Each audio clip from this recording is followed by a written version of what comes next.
toutes et à tous et merci de nous rejoindre sur le plateau de Passement de Jambes, un tout nouveau décor pour cette nouvelle émission de sport réalisée, je vous le rappelle, en partenariat avec le magazine Le 10 Sport. Aujourd'hui, on parlera principalement de l'équipe de France qui sera au cœur des débats. Nous reviendrons bien sûr sur la campagne de qualification calamiteuse qui s'est déroulée ces derniers mois avec notamment la main de Thierry Henry, la main qui a tant fait parler.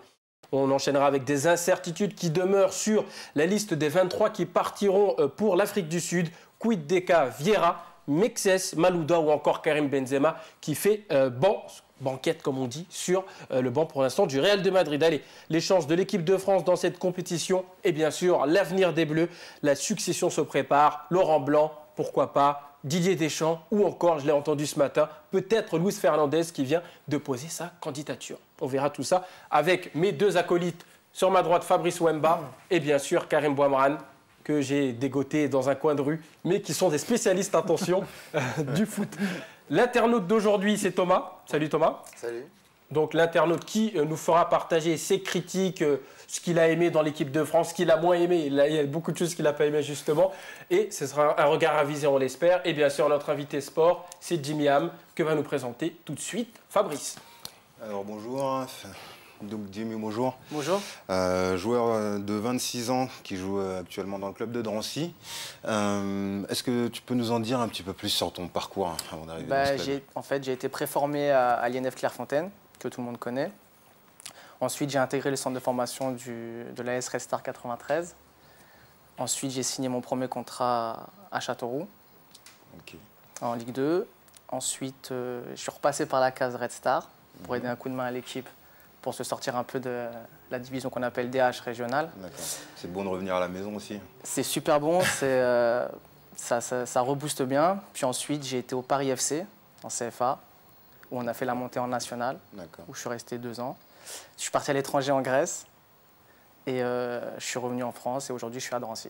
Ok, un parcours complet, quoi, avec notamment l'équipe de France des moins de 18 ans. Voilà, j'ai été international de moins de 18 ans. J'ai joué avec des joueurs comme Jérémy Toulalan, Bergogneau, Beria, des anciens. Ouais. Des anciens et des récents. Ouais, des récents Toulalan. Ouais. Merci Karim. Renad Lemaitre, enfin plein de joueurs qui aujourd'hui évoluent en Ligue 1. D'accord. Et d'autres qui ont disparu aussi, comme moi. Et donc, milieu de terrain plutôt offensif au départ, et là En fait, de formation, milieu de terrain offensif, à droite, à gauche. Puis à l'étranger, je me suis reçu un peu dans l'axe pour jouer un peu plus défensif. Et aujourd'hui, je suis passé latéral. Alors, je ne sais pas si c'est le fait d'avancer dans l'âge qu'on recule, mais... Non, t'es encore jeune. Pour l'instant, ça me convient très bien. Ah oui, carrément. Parle-nous un peu de la Grèce quand même, l'expérience en Grèce, comment c'était? Super expérience, très enrichissante pour la vie, puisque je suis arrivé dans un groupe où il n'y avait pas d'étrangers. Donc, seul étranger avec que des Grecs. Oh, c'est facile le grec? Non, c'est pas facile, mais on apprend vite parce que c'est comme une langue latine. Ouais. Et puis on est obligé de parler anglais puisque tous les Grecs ne parlent pas anglais. Donc obligé de parler anglais, obligé de parler grec aussi. D'accord. Donc voilà. Et donc très enrichissant pour les langues, pour la culture, parce que la Grèce est quand même une culture assez orientale aussi. Ouais. Si on écoute les musiques grecques, ça fait penser un peu aux musiques arabes. D'accord. Donc vous voilà. mangez du couscous? Non. Au niveau des salaires, ils payent régulièrement les Grecs, non? Bon, moi j'ai eu de la chance, mais il est vrai que là-bas en Grèce, pour les paiements, c'est assez compliqué pour certains clubs. Il y a beaucoup de joueurs qui ne sont pas payés. Bon, moi j'ai eu la chance d'être payé. Voilà. C'était un club de quelle division d'ailleurs? Alors j'ai signé en première division à Asteras Tripoli. Ah ouais, quand même. Et ensuite j'ai été prêté en 3e division, puisque là-bas c'est pro jusqu'à 3e division. Et j'ai été prêté dans un club grec qui était en Crète, à Rétimno. Donc station balnéaire, température idéale. Il n'est pas parti jouer. Ouais, au foot, il est parti en vacances. Non, je ne suis pas parti en vacances, mais c'est vrai que bon, c'est sûr, quand on tombe dans des destinations comme ça fait toujours plaisir. Fabrice? D'accord. Bah, écoute, un parcours complet tant sur la pelouse avec différentes places que sur le lieu où tu as exercé. Donc c'est plutôt intéressant. Et ta carrière d'ancien international moins de 18 va pouvoir nous éclairer en plus sur le débat du jour. Donc savoir la qualification de l'équipe de France. Hein, Alors, une qualification qui s'est faite, là, on a regardé tout ça à la télé. La main de Thierry Henry, bon, ça c'est, on y reviendra tout à l'heure. Équipe de France de handball peut-être pour Thierry. Ouais, mais bon. Ouais, moi j'aime bien Thierry Henry quand même. On l'a un petit peu. C'est un très bon joueur. Qui n'aurait pas fait. Non, ça c'est un débat d'ailleurs à voir. Est-ce que on s'est qualifié avec une main? Bon, ça c'est Karim qui nous dira ça. C'est Karim, monsieur éthique aujourd'hui. Hein, on va voir ce qu'il nous dit qu'aujourd'hui. tout à l'heure. Pas que toujours. Ouais, il a ses cartons dans la poche et tout. Justement, Jimmy, est-ce que tu as vu les matchs de qualification et qu'est-ce que tu en as pensé de cette équipe de France? J'ai tout vu. Alors, je pense que le groupe n'était pas facile. Il y avait des nations assez difficiles à jouer. Et qualification compliquée.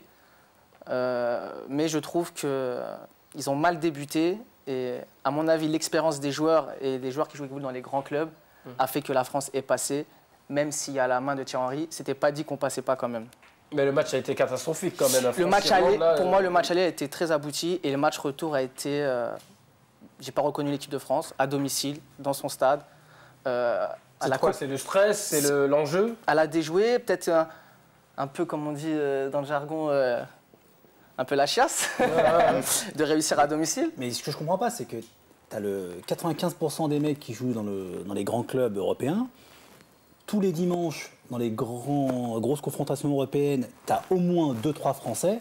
Et ils arrivent en qualificatif de Coupe du Monde et ils jouent avec le frein. Alors c'est dû à quoi? C'est un problème avec l'entraîneur, c'est un problème de système, c'est avec le fait que l'équipe de France ne représente plus rien pour eux. Il est où le problème de fond? Quand on reprend l'historique de l'équipe de France, je pense que la France ne s'est jamais qualifiée très facilement pour une compétition internationale. C'était le cas en 98, par exemple, ils ont eu du mal à se qualifier. On va 98, ils étaient qualifiés d'office. Mais par contre, quand on reprend... Allez, on change de... Si c'est allé en 2002, ouais, effectivement, c'est difficile. En 2002, mais quand on reprend le parcours de l'équipe de France, en 98, ils étaient déjà qualifiés. On ne donnait pas cher de leur peau, si on se souvient bien. Les matchs amicaux qui précédaient la Coupe du Monde étaient pas terribles. Je reprends encore le tournoi d'Hassan II au Maroc qui précédait 98. C'était vraiment pas terrible. Moi, je donnais pas cher de leur peau. Et quand Barthez crachait sur les... Non. Non, mais quand la France bat le Maroc au penalty, par exemple. Ouais. Donc, puis la dernière sélection, je me rappelle, avant la Coupe du Monde, c'était le dernier match contre la Finlande, où Dugarry loupe encore une occasion qui permet d'ouvrir le score. Ça a toujours été compliqué. Et puis ensuite, on a vu que l'équipe de France a gagné la Coupe du Monde. Il n'y a pas un problème de système de jeu. Quand tu analyses les grosses équipes dans l'échiquier européen, ils jouent tous maintenant en 4-3-3 avec un récupérateur, un milieu de terrain, un milieu de terrain qui est à la fois technique, vif et qui fait la courroie de transmission entre la défense et l'attaque extrêmement rapidement. Alors là, on est encore dans un système des années 90 avec deux milieux de terrain, un grand costaud, un récupérateur avec des pieds limite carrés. Ouais. Bon, le système il est un peu obsolète. Oh, même si Diarra n'a pas les pieds carrés. Hein, par exemple, c'est vrai que la Sana n'a pas les pieds carrés, mais ce que je veux dire par là, c'est que Toulalan, c'est pas un... C'est peut-être un peu frileux. C'est pas le joueur le plus sexy de la Terre. Donc, est-ce qu'on a encore un système frileux, comme dirait Fab? Aujourd'hui, Jérémy Toulalan, tous les spécialistes disent que c'est un super joueur. On s'en fout des spécialistes, mais sur le terrain, on a quoi? Toulalan, je pense que c'est le futur Deschamps. Il ratisse beaucoup, il récupère beaucoup de ballons. Grosse activité sur le terrain, que forcément peut-être les gens qui connaissent un peu moins bien le football ne peuvent pas remarquer. Mais c'est un joueur qui on disait la même chose sur Deschamps. Voilà. D'ailleurs, la différence que je vois avec Deschamps, c'est qu'il couvre beaucoup plus de terrain. Quand tu regardes le kilométrage à la fin du match, Toulalan, généralement, c'est pas mal. C'est s'éparpille justement. Je pense que Toulalan a besoin d'une expérience à l'étranger. Beaucoup dans l'activité. Alors, notre internaute du jour, qui a ouvert la bouche. Alors, on t'écoute sur la composition de l'équipe, justement, là, le 4-3-3 ou 4-4-2. C'est un gros bosseur, franchement, il a un volume de jeu énorme. Mais peut-être qu'il s'éparpille un peu trop par rapport à son poste. C'est-à-dire qu'il veut tout faire? Ouais, mais tu le vois partout sur le terrain, Toulalan. Tu le vois, il récupère en défense après. Il remonte et tout. Enfin, franchement, il y a une activité. Et tu penses qu'il s'éparpille, c'est de sa faute ou c'est aussi parce qu'il a des Ben Arfa et des mecs qui reviennent pas derrière, quoi, hein, peut-être aussi, ouais. Quand Ben Arfa joue. Quand il joue, ouais. Pour l'instant, il n'a pas encore joué avec l'équipe de France. C'est vrai, c'est vrai. On va voir ça. Non, mais il y a peut-être quelques petits feignants qui reviennent pas boucher les couloirs ou quoi, non? Après peut-être que quelqu'un qui a une activité comme Toulalan, il peut être intéressant avec un Chérou devant lui. Pour, Encore un supporter de Marseille. Non, non, non, non. Je pour Paris.